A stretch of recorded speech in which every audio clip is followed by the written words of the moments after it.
गंगापूर नगरपालिकेच्या आगामी सार्वत्रिक निवडणुकीत काँग्रेसकडून नगराध्यक्षपदासाठी कोणाला उमेदवारी दिली जाणार याकडे सर्वांचं लक्ष लागलं आहे। विशेषतः मुस्लिम समाजातून उमेदवार देण्याची चर्चा वेगानं जोर धरत असून काँग्रेसनं माजी नगराध्यक्ष मोहसिन चौस यांच्यावर विश्वास दाखवला तर त्यांचा विजय जवळपास निश्चित असल्याचं राजकीय वर्तुळात बोललं जात आहे। मोहसिन चौस यांचा शहरातील विविध समाज घटकांमध्ये मजबूत जनाधार आहे।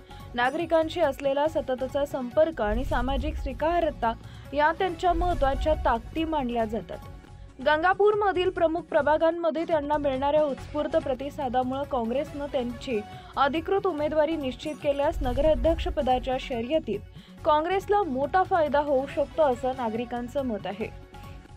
काँग्रेसमध्ये उमेदवारीवरून काही अंतर्गत हालचाली सुरू असल्या तरी मुस्लिम समाजाचा निर्णायक मताधार आणि सर्व समाज घटकांमध्ये मोहसिन चौस यांची मजबूत प्रतिमा लक्षात घेता त्यांचा विजय एकतर्फी होऊ शकतो अशी चर्चा शहरात सध्या वेगानं पसरत आहे। उमेदवारी वगळण्याच्या चर्चेनं काँग्रेसमध्ये नाराजीची लाट। अंतिम टप्प्यात काही छत्रपती संभाजीनगर जिल्ह्यामध्ये वरिष्ठ काँग्रेस नेते मोहसिन चौस यांचं तिकीट वगळण्याच्या हालचाली करत असल्याच्या चर्चा समोर येताच शहरातील राजकीय वातावरण ढवळून निघालं आहे।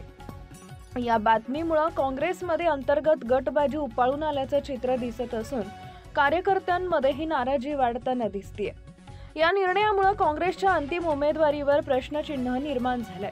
गंगापूरमध्ये नगराध्यक्षपदाची उमेदवारी जर काँग्रेसनं मुस्लिम समाजातून आणि विशेषतः माजी नगराध्यक्ष मोहसिन चौस यांच्या नावावर शिक्कामोर्तब करून दिली तर त्यांचा विजय निश्चित असल्याचं स्थानिक समाज घटक, व्यापारी व काही काँग्रेस पदाधिकाऱ्यांचं मत आहे।